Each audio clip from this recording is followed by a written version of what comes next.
everybody. Welcome back to the Hamptons to Hollywood podcast. I, of course, am your host and the founder of HamptonsToHollywood.com, Kyle Langan. On today's episode, I had the pleasure of sitting down with Evan Rosskatz. If you don't know him, he has two podcasts. One being Shut Up Evan, where he asks really interesting questions to really interesting celebrities. Has a hilarious Instagram account where he covers pop culture, and is a new author, having just written the new book, Into Every Generation a Slayer is Born, How Buffy Staked Our Hearts, which comes out on March 15th.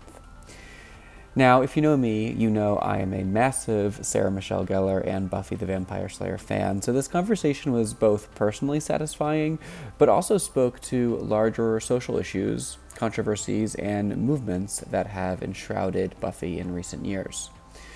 Plus, it was really fun to interview another interviewer who is also deeply invested in Hollywood culture. And if you ever wanted to know what it's like to meet one of your idols, you'll definitely want to listen in. So here it is, my interview with author Evan Rosskatz.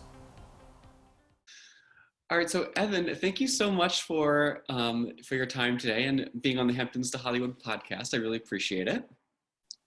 Well, I love the Hamptons and I love Hollywood. There we go.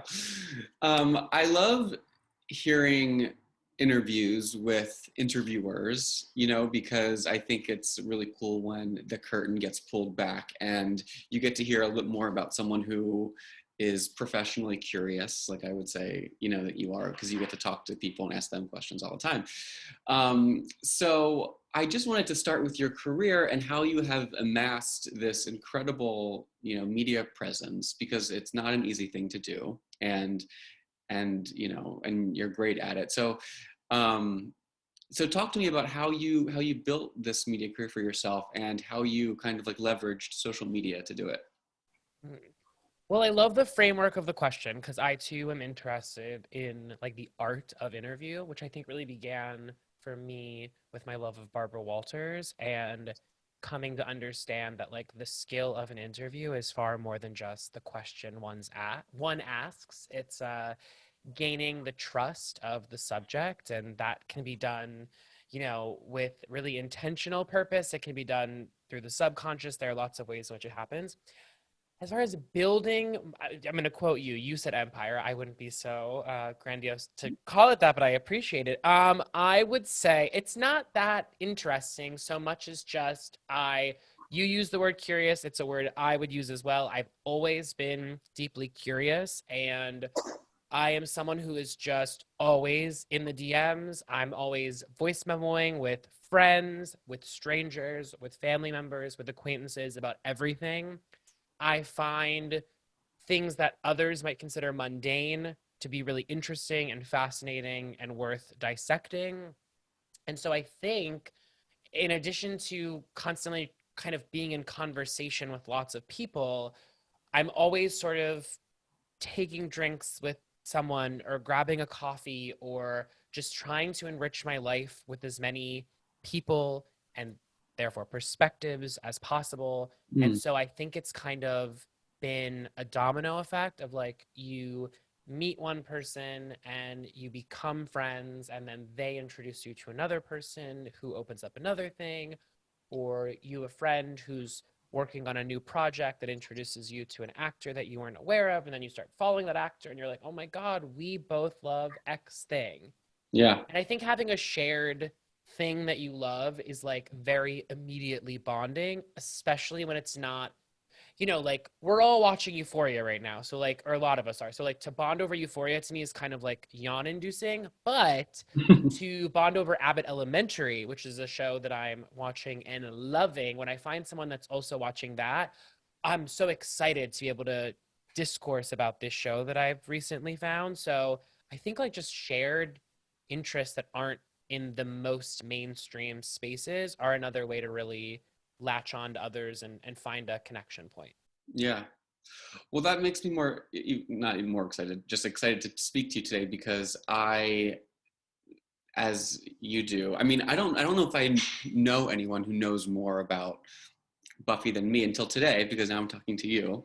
And You could know more than me. I think I'm the Sarah Michelle Gellar historian and expert, but as far as Buffy goes, I think there are people out there that could one up me. But I do know a fair bit about her too. So I'm excited to talk to you, but I love that we have this kind of shared experience to kind of to delve into. And just kind of talking about your career, like, you know, upon like a Google search will yield an amazingly exhaustive list of all these great articles that you've written. And you know, they're written in your kind of like signature irreverent style, and you are so funny, and like you're one of my favorite social media accounts to follow.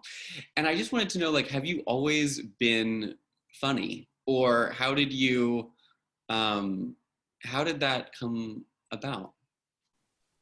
You really like that question because I've not thought about it a ton. I guess I've always been perceived as funny. I would be careful. I won't call myself funny. I think I've always been perceived as funny from like, I remember in like childhood classrooms, like making people laugh. I don't really subscribe to like the class clown because I feel like I don't think I was like universally found funny. I think that there was certain people who I would make laugh, and I loved making certain people laugh. Like I loved making teachers laugh. Yeah. I felt like I had a way of making like people besides just my fellow students laugh that would make me really happy. For instance, I'm thinking about like my not podiatrist. What's the pediatric? What's a pediatrician? Yes. I'm thinking about my pediatrician and how much I used to like share laughs with him, or lunch ladies was like a huge one for me because I loved the lunch ladies. I loved like the hall monitors. There's just certain sort of like types of humor that always sort of get me. And then as a result of me finding them really funny, I think that I sort of, you know, spin them into my own sense of humor. I think that I surround myself by a lot of quick-witted people because I would consider myself relatively quick-witted. Sure. But I'm not like a comedian. Like I just sort of like, I think that I love language and I love what one can do with language. And so I feel like I like the sort of like finding the funny way to say something. And then also like I love mixing thirst trappery with humor because I feel like that's a great like sort of intersection. So I love finding the humor in a shirtless photo of Channing Tatum while also recognizing that like I'm salivating. And honestly, this is going to sound like, I don't know, a certain way maybe, but like I'm just trying to make myself laugh because I would be lying if I told you I do find myself really funny. I hate that phrase. Like I do make myself laugh. Yeah, and I think that's so important because at the end of the day, you should make jokes or make observations that entertain you, and I think the rest will follow suit, or at least the ones that you want to follow suit will, right? Yes.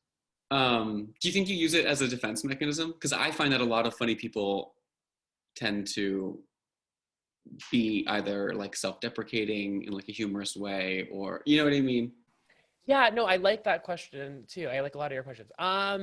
No, I don't find that to be the case, but not no at the same time because I don't like to shut down the idea that maybe I am, but in my personal development and in a constant learning of like who I am and who I am in private and who I am in quote unquote public and amongst friends, blah, blah, blah, I don't think that humor is my I don't think self-deprecation is sort of the source of there's any underlying thing there. Yeah. But not no, because you just never know. Right. You can always explore more and find out new things. So perhaps.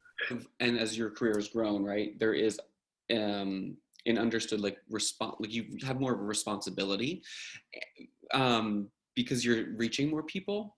And I just wanted to like, I'm curious, like what, or if you do feel a responsibility, like as a media tycoon to, you know, like what is that like for you?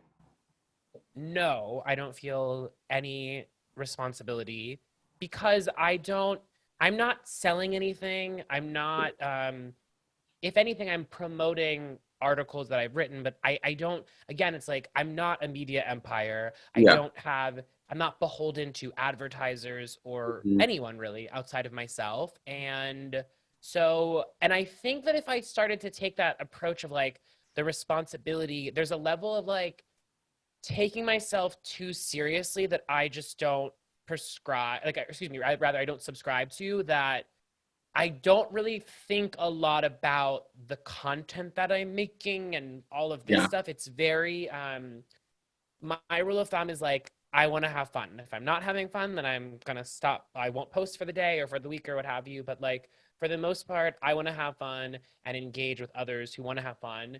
And sometimes that means I'm going to want to talk about important issues. Um, and if people don't like that, then that's perfectly all right. And they can find somewhere else to go. But I guess more than anything, I don't like, engaging with the idea of like, quote unquote, my audience, because I feel like that by having that like lens on it, it starts to become, I'm a content maker and there's a content and there's followers and fans and all this nomenclature that's deeply uninteresting to me. Yeah. I make fun stuff on the internet and I write articles, and I'm grateful when people engage with it in a positive way. And if you don't like it, I completely understand that. There's a lot on the internet that I too don't like. Right. And speaking of your writing, you know, like you have such a specific voice that I think is funny. And but like, how did you? Because that is the thing, right? As a writer, like that's the thing that everyone is trying to find, and then once you find it, you lean into it. And so, how did you develop that, or kind of come into your own as a writer? I didn't really develop it. It's really all I know. You know, it's Yeah. my writing is and has always been an extension of the way I talk. I think that's Mm. why I'm so voice memo oriented and why I love having both of my podcasts, because it allows me the opportunity to speak in what I feel is a similar way to how I write.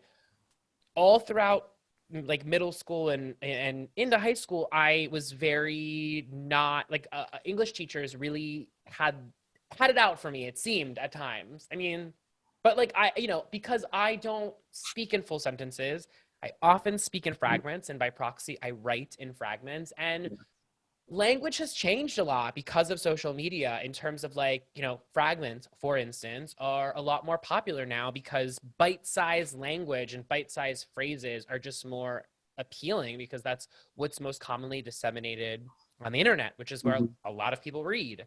But so I think that if anything, it's just like, um, the accounts that I follow and seeing how they write and the words that they're using, and adopting some and finessing others and saying, oh, I'm not going to use this language. But like, for instance, one thing I saw online that I really love is when people say girls, gays, and theys as Mm. like, a calling card to their audience. Like, I love that. Yeah. We all, we're all borrowing language Alright. here in the internet these days. No one's Yeah. really the creator anymore. We're all just sort of like the incubators in which language exists. And I try and be really thoughtful. I try and if I'm making an argument, I try and make it airtight. But also these days, I more let other people make the argument, and I'll present something. So take like the Nicole Kidman Mew Mew miniskirt that's Mm. on my mind and on the minds of many. I don't really have an opinion about it. Like, I just love talking about it. Yeah. So I'm more inclined these days to like share it and poll the audience. So for me, it's like I'm constantly sort of evolving how I speak to my audience. But again, it's not so much like conscious how it is just like, oh, this is a trend that I'm seeing that I like. Let me find my way into it, or see if the people that follow me are vibing, for instance. Mhm. So yeah. Yeah. No, I love it. You just mentioned before we got here is you are a self-proclaimed Sarah Michelle Gellar historian. So just tell me, and for those who don't know, like what she means to you. Well, Sarah Michelle Gellar, I mean, I think a lot of people can relate to having a celebrity that they kind of came of age with. And Right. for a lot of gay men, I feel like that's often Britney Spears, or it can be Gwen Stefani, or it can be Rihanna. I mean, it's often pop stars, because pop stars sort of, exist in a world in which they create fantasy as part of their job. Mm-hmm. And for me, it was always her. It began with Buffy, but retroactively, I went back and revisited All My Children, and then obviously the film work that came out during Buffy and afterwards. I just kind of knew from the moment I saw her that she was my person, and I love, and I say this in the book, but like I love to love her. I love the act of loving her, and I've always enjoyed from the outset, because I was into her since elementary school. I always loved how people were always so enamored by my love for her. It became like so much of like, it was my thing. Yeah. And I am the kind of person where like, once I find a thing, I lean in hard. Like, if you follow me on social media, like, and just like that, for instance, or the White Lotus, you know, like once when something is in my head, it stays, you know, in the frontal lobe, and and then I espouse it. So Right. I think she just was always on the brain in some way or another through so many machinations of my life. And she's it. She's the one. And I think there was like a cardboard cutout at an event that you had when you were a kid. There were two cardboard cutouts. I have a season three, which is currently sitting in the closet behind me. Oh. And then I have a season 5. Both of them are present at my bar mitzvah. The season 5 is in Pittsburgh, Pennsylvania, in a storage unit. Which I need to get her out of there one day. Yeah. But yeah, I still have those. But yeah, I mean, like I said, I mean, that was what my bar mitzvah was 7th grade, I believe. And even then, you know, if you know, you know, and I knew. And you know, and so what was your first?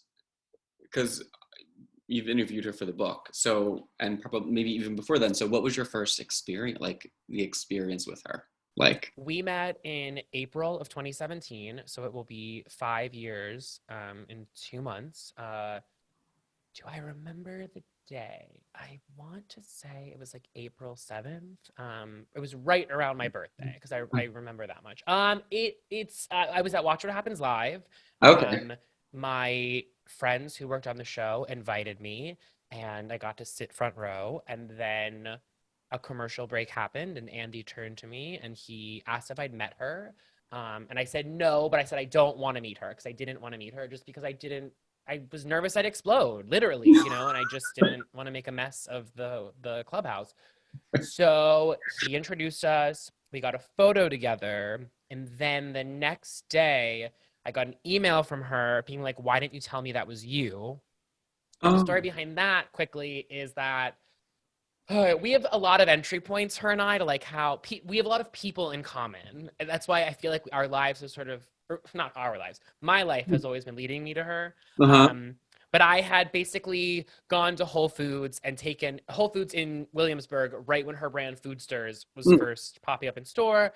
And I took a bunch of photos of it for her. Because she wanted to, you know, someone to take a photo. Sure. And then I interviewed her again in 2019 for Oprah magazine. And then we've always kept in touch. But I think it was probably through the process of this book that we became friends. And I only use that word with her permission, because that's a word that she would use. I would not say that if that were not the case. Amazing. But yeah, and then cut to like we're having lunch in 2 weeks when I'm in LA. So it's like a funny how life happens, right? That's amazing. That's so cool. It's just like such a dream come true.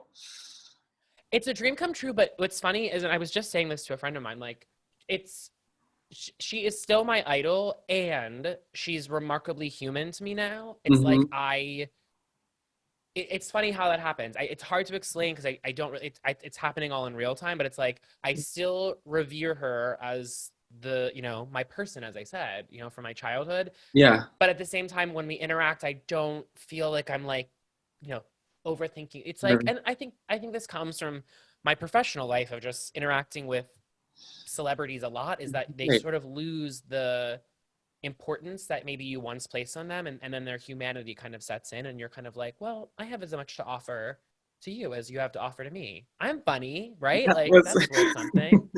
That was one of my questions to you, is like, you know, you talk to famous people a lot, right? So it's like, you know, when it's someone you admire like her, or, you know, or anyone that you're interviewing, I always have this personally, like this, like, okay, like I really want them to like me, but I also want to get like the story, right? And so do you think that you've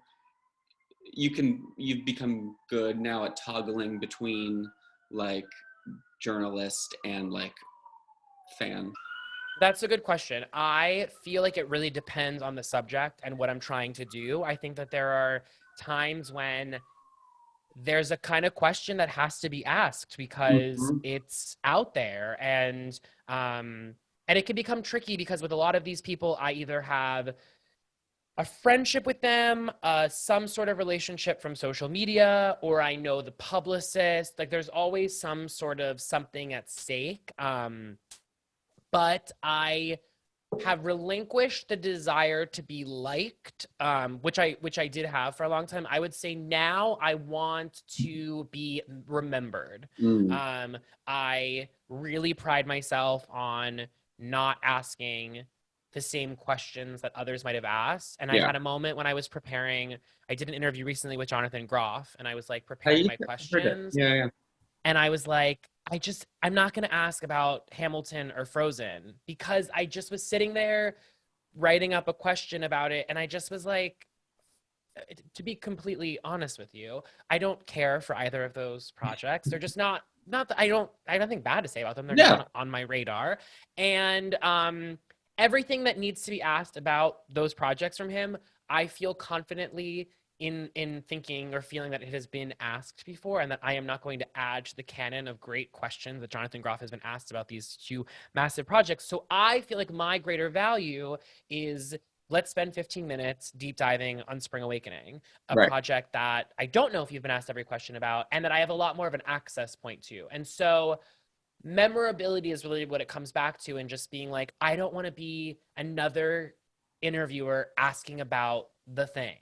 I Right. try to, like, lately, for instance, I'm really I don't like talking to actors about acting, which is something that, like, I used to ask a lot of questions about process, and I get so bored by the answer so often that I'm avoiding that at present. But so, like, I'm always trying to learn about, like, what are the questions to ask, and then what's the way to frame them to elicit the most interesting response. So, Yeah. like, who can, like, I have an interview coming up for Shut Up Evan with Cynthia Erivo, and it's like, I know Cynthia and I know she's a deep person. So Hmm. it's like, I gotta level up with my question asking. And so it's like, let's have some conversations about love. Let's have some Right. conversations about imagination, Yeah. things that, like, I don't know if I would approach every interview with such high level thoughts. But that's Sure. the joy of interviewing someone like a Cynthia. Is I know her personally, but I also know about her just from observing the public self that she is, and Hmm. kind of knowing, okay, like, this is a smart human being that with a lot of feelings. So long-winded answer, memorability. Okay, so you, like I said, you have this prolific writing career, and arguably you could have wanted to make this is your first book. Yes. So you could have wanted to write your first book about probably anything, a collection of interviews, perhaps, like whatever, right? So why did you want to tackle the Buffy? Well, I was approached by an agent to write a book, and I knew what I didn't want to write, and I didn't want to write anything in the memoir space, or I like to keep a big barrier between my professional life and, like, my public self, Hmm. largely because my public self is, or excuse me, my private self is just not that interesting. So I was thinking about, like, write what you know. Like they always say, write what you know. And I know Buffy. It's just like, it's been a part of my life always. I have connections to a lot of people associated with Buffy. And it just felt like an easy thing to do. LOL that was my thought pattern at the time, because it wasn't. Right. It wasn't easy. It was my thought. But yeah, I think it came down to just being like, I know this subject, and therefore it will be easy to expound on it. And I also had a lot of, like, feelings about Buffy in light of, mind you, when I began writing the book, the allegations from both Kai Cole, Joss Whedon's ex-wife, had come out. They came out in 2017. And then also the Ray Fisher allegations regarding Mhm. Justice League, those were public at the time of writing, at the beginning, rather, I should say, of writing. So I knew that there was a complicated legacy to be discussed. Obviously, it got more complicated throughout the writing process. Mhm. But I knew that this was a subject that was, like, both looking back on something, but I knew that it had, like, it was still breathing. How did the allegations against him change the direction of your book at all? And also, how did it affect like you, like as a fan or as a person that was so, you know, this was like such a beacon of light for you as a show, as a kid? It changed the direction of the book greatly. For the most obvious, reason being that I had several subjects cancel their interviews for the book as a result, including Allison Hannigan, who, for those that don't know, was the second in command, not co-lead, but the second on the call sheet for all of Buffy the Vampire Slayer, the only other actor to appear in every single episode of the series. And so losing her was huge because I had gone to great lengths to get her in the first place, and I was so excited to be in conversation with her about it because she's done very few interviews about Buffy in the subsequent years, but especially in the last couple of years, because she is now Allison Hannigan of How I Met Your Mother fame. So she's kind of taken on a different project that's like most commonly associated with her, whereas like with Sarah Michelle Gellar, Buffy is seen by many as like her definitive offering to the cultural canon. So losing actors was one thing, and then I had to re-interview several actors because I think there was a willingness to say more because it was almost like charisma had so bravely kind of opened the floodgates in a sense. And so, yes, so that was definitely something that changed. And yeah, I had to rethink a lot of what I wanted the book to say ultimately. And then to answer the second question, my thoughts on it, I remain really heartbroken by conversations that I had, both many that appear in the book and some that were had privately, in just sort of, I'm not in Hollywood. I've never been on a set. I've never experienced what it is like to be a part of something like this, especially something that was at the time a cultural phenomenon and no doubt had there was a lot of pressure, right, to like make this show great and keep it great and appease the network and the sponsors and the actors and the publicists and the managers and all of the mechanisms that, go into creating something as large as this. It saddens me greatly that so many people on this set, particularly women, allege stories that are disturbing, and all I can say is that I'm hopeful that this working condition that was described by so many in this book and elsewhere, I just am hopeful that that era of Hollywood is something we can look back on with shame, but mostly look back on as something that does not continue to this day. Yeah. And I'm just really proud I remember the stories about Sarah Michelle Gellar at the time. I remember reading about what a diva she was on set and all of these things that I just knew they weren't true. I didn't actually know. I knew in my heart. And I set out with this book to find out, the truth, in the hope that, I'm lucky that my theory came to be correct. But I wanted to set the record straight sort of about who she is. And I feel like there's ways in which being a powerful woman, the first name on a call sheet on a show like this, if it were a man, she would have received a lot more respect for being the boss. And because she was a woman, the perception became she's a bitch. And I felt like that deserved to be unpacked. Yeah. That's really interesting about the call sheets about how Allison Hannigan was second on the call sheet, but Nicholas Brendan was second in the credits of that show. That is very interesting. Yes, that is interesting. There's a lot of interesting things about the credits on this show.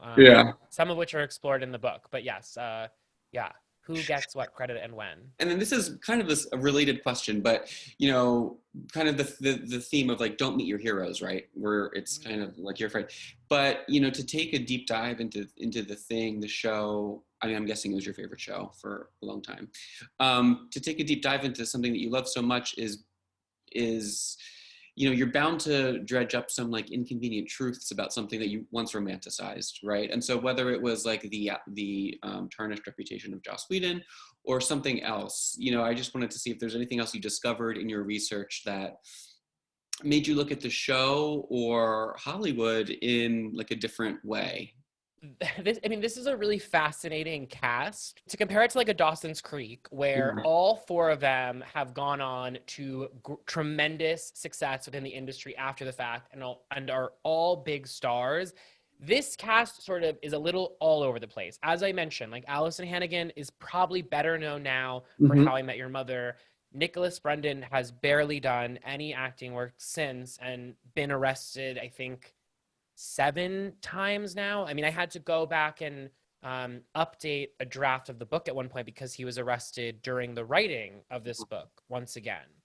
So it's been a different path for everyone involved in this show. And I don't think that there's, you look at something like And Just Like That, where, the 3 women were more than happy to come back together and relive this experience. I don't think, even had the Joss sub not come forward, I don't think this is a cast that would be super keen to do this show all over again.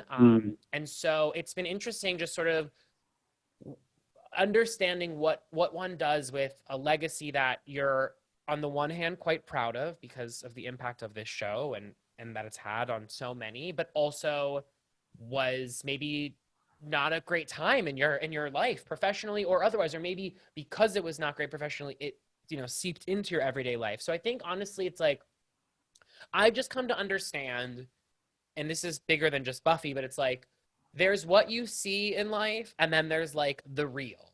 I feel like I always go into any of these scenarios now. My mom sometimes will be like, did you like so-and-so? And I'll be like, I'll say to my mom now, I like the version of them that they presented to me, because I just never feel or expect realness. That's not something I think that you're owed when talking to a public figure. And I think that this cast and the show for a long time has dealt with having to hold on to this veneer of the legacy of this show. And I think it wasn't really until Charisma came forward that people have felt more freedom to be able to say, I love this show and I didn't like working on it. I think that's my takeaway from this. But although I think there are a lot of things that are unique to the set of Buffy the Vampire Slayer, I think that there are a lot of things that aren't. Well, speaking of the cast, like you've cultivated some, like the interviews that you did for this book. I know you lost some, but the roster's pretty insane, right? Sarah Michelle Gellar, Chris Carpenter, Emma Caulfield, Mark Blucas, Amber Benson, James Marsters, Anthony Stewart. So which one was maybe your favorite, or which one maybe like surprised you the most? Well, the one that surprised, 2. Okay, so 2 that surprised me the most would be Seth Green, because he was just so funny and so nice, and he was really candid and had really clear memories because he was on the show he was recurring in season 2 and then full-time for season 3 and then in the first third of season 4. So it's like a really specific block in his memory. So he had like really clear, he could recall like specific events with great clarity, whereas some of the other actors, it's like, was that year 1? Was that year 7? And my sense was that like Seth Green had the most fun on Buffy out of anyone that I talked to. That is like without a doubt clear. And also Seth Green's just like really awesome. So I liked that. And then Mark Blucas, I would say, was the most fascinating because I had to really chase him. He did not want to do it. He does not do a lot with Buffy, which I encourage you to read the book to find out why, because there was a there. Yeah. But Mark Blucas like was really kind of treated like shit by both the fandom and then like the legacy of the show. I know. For instance, during the 20th anniversary that Entertainment Weekly did, Mark Blucas was not invited. But Mark Blucas is one of 12 cast members on the show, and Mark Blucas appeared on 3 seasons, 2 of which he was a series regular. But there were people at that reunion that were on the show far less than him. This to say that, like, I really enjoyed getting the opportunity to chat with him and then getting to know him and like really feel like I like Mark Blucas as a person. Again, going back to my previous comment, I like the version of Mark Blucas that he presented to me during that interview, but I really came away from it feeling like Mark Blucas got dealt a bad hand with this show and took it in a way, like isn't sour about it. And so I just really respect him for recognizing the hand he was dealt and not having, like, I feel like he could be a lot more disillusioned with the show, which I think he was for a long time, but like I was grateful to have gotten that interview. And I tried to encourage him to post more on social media, but he is not interested. So. Damn it. Yeah. I was listening to your interview with Charisma Carpenter, and in that one you said that that you weren't allowed to watch Buffy, at least maybe in the beginning. And so that's just kind of cool and interesting. And I was just curious why, I wonder if that had any kind of like enticed you more to like it because it was kind of like a forbidden. It definitely did, but what's funny is like I think that the reason my mom didn't want me to watch it was because of like the vampire element, when really I feel like for me I think the thematic elements of like the there's a lot of other things that I think I could understand why one would be like weary of a preteen watching the show. But yeah, I mean I had to watch it in secrecy for a long time, which made it like my guilty pleasure, and I'm much more drawn to something that is less of the mainstream thing. And so yes, I think that for me, I was so used to watching TGIF and the things that I just thought everyone else my age was watching, and no one else was watching Buffy that I knew of at the time. I mean, once I got a little older, it became a little bit more popular. But yeah, I think that there was a combination of mom not allowing me to watch it and feeling like I was rebellious, and then also just being like going into school and being like, people would be like, oh, I watched, Rugrats last night. And I was like, I watched Buffy slay 4 demons, 3 with a crossbow, and 1 with a stake. You know what I mean? Right. Like I just had more to offer, I felt like, to the conversation. For sure. And, because in that same interview with her, you were talking about how you were bullied as a kid and how Buffy was really this kind of, beacon of like hope and protection, and gave you so much self-belief and self confidence. And so I'm just curious if there was, a catharsis in writing this book and kind of like recalling, because I know that I know you said it's not a memoir, but there are personal elements to this book. Was it cathartic? No, but a great question. No, in that I feel like that, so it's funny, this is like bigger than Buffy, but I feel like and maybe this is me, maybe people can relate to this. I'll say think because you never really know. I don't think I hold on to a lot of that stuff from middle school and high school. I think that I had a mindset pretty early that although I was being bullied and at times tormented, I don't think I think I always had a sense of the world being bigger, and don't get me wrong, I certainly cried and it had an impact on me at that age, but I just don't think that the one memory I carry with me is like I was chased home one time by these boys. And I remember that feeling because I remember the physical fear of it, like of being chased. And also It's so sad, but I was being chased on like a road that is like a very populated road. And it's just like, no one was like would help me, but also like they didn't know I needed help because it might have just looked like we were just like playing around. So like, I don't know, but I do remember that being like, telling me that like this stuff can happen in the light, like, right? It doesn't just happen in the shadows. So yes, that's certainly something I think about from time to time. But as far as like I've let go of a lot of that stuff. And also like I could be a bully at times and be very, very mean. My sort of like Teflon for a lot of these situations was not to retreat, but rather to attack, which is something I'm not proud of. So I don't think the book was cathartic in that sense. I would say therapy has been cathartic Good. In that sense through the years. But I would say if anything, the fun thing about the book for me was, through the lens of catharsism, was just being able to be in conversation with the people that made the thing that I love. Right. And going back to like, something we said before, but like, okay, like I'm interviewing people about Buffy. They've been asked every fucking question. How can I find new avenues in, especially with Sarah, who, like, she's been asked all the questions. Right. And yet I feel like I made some headway, but like there were times it was like, I have to ask you the Yeah. question because I need the quote for my book. And so, yeah, but like, I think the catharsis was getting to like look at the person in the eye who made the thing I love and be like, what, what were you thinking in this moment or that? But that said, these are memories from 20, 25 years ago. So I don't, again, like it would be interesting to do this same book with something that was like fresh in people's minds. Right. Because I think in addition to it being 20, 25 years, I think a lot of people consciously got rid of a lot of these memories.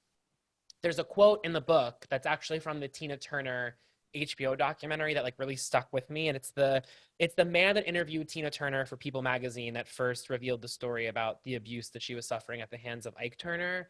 And in the HBO documentary, he says, I think she told it to me that day because she wanted to get it out of her.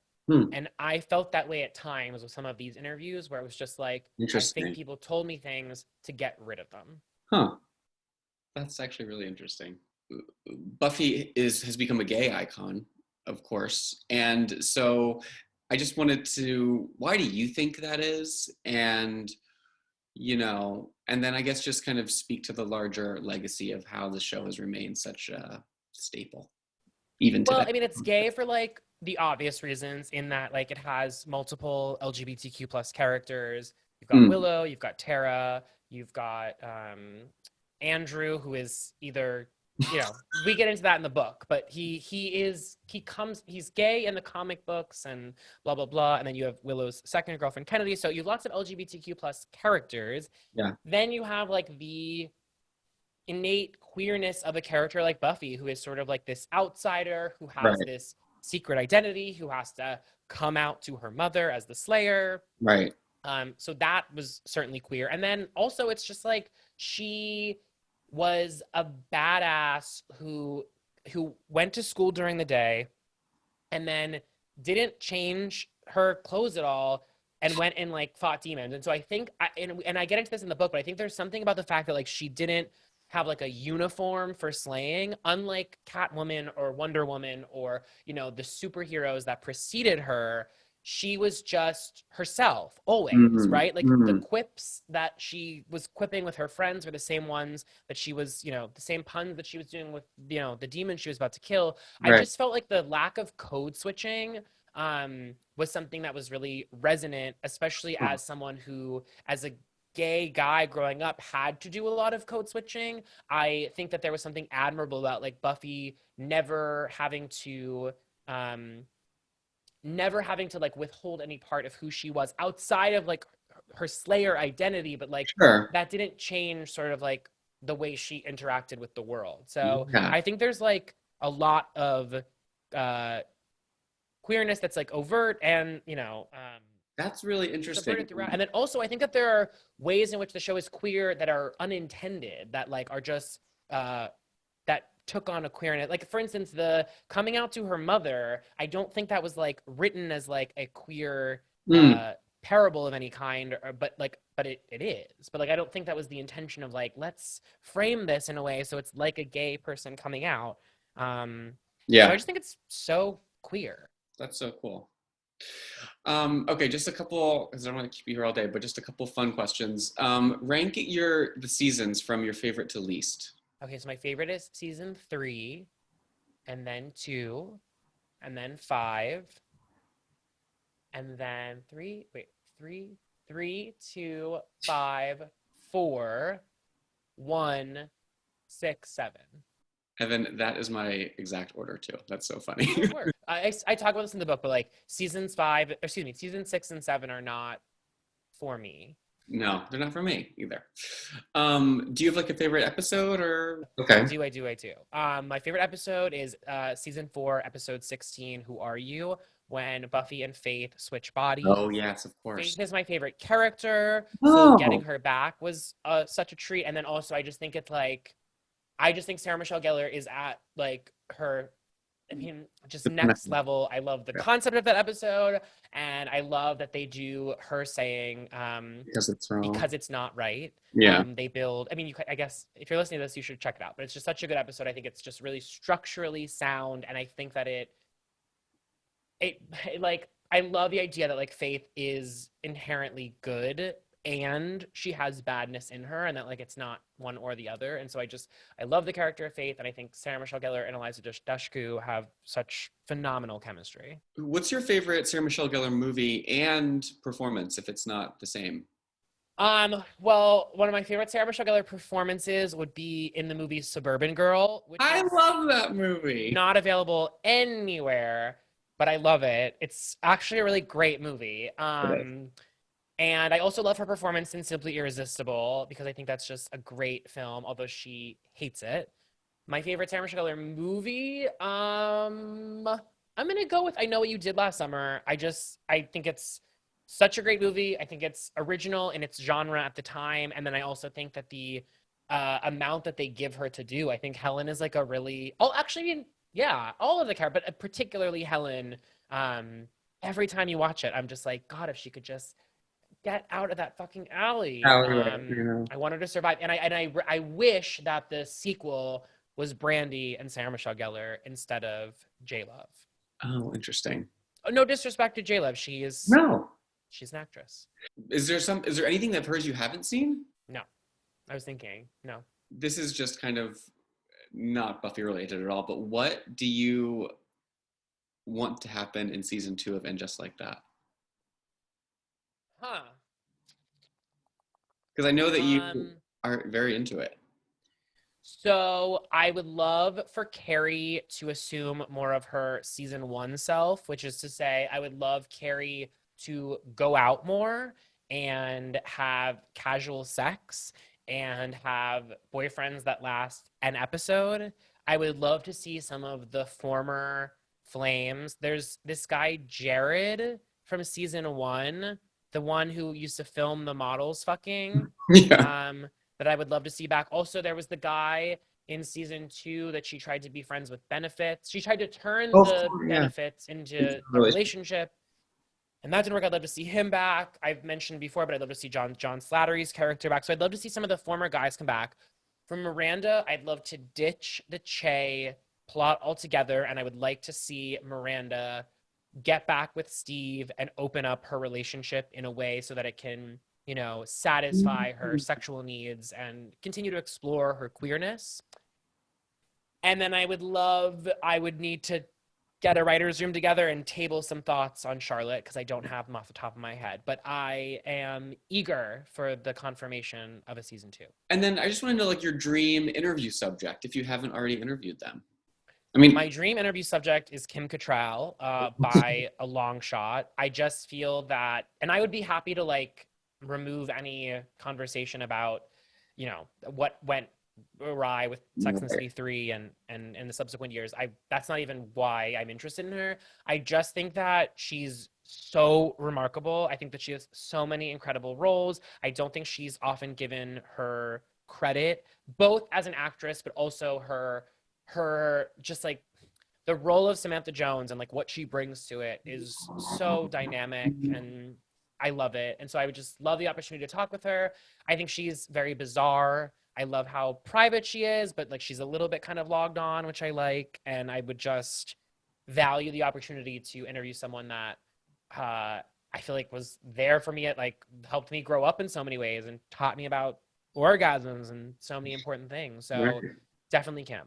Well, thank you so much for giving me your time, and it was really great to meet you and chat about all this fun stuff. And your book, Into Every Generation a Slayer is Born: How Buffy Staked Our Hearts, is out March 15th. March 15th. All right, great. Evan, again, thank you so much. I really am a big fan of yours and really admire you. So thank you so much.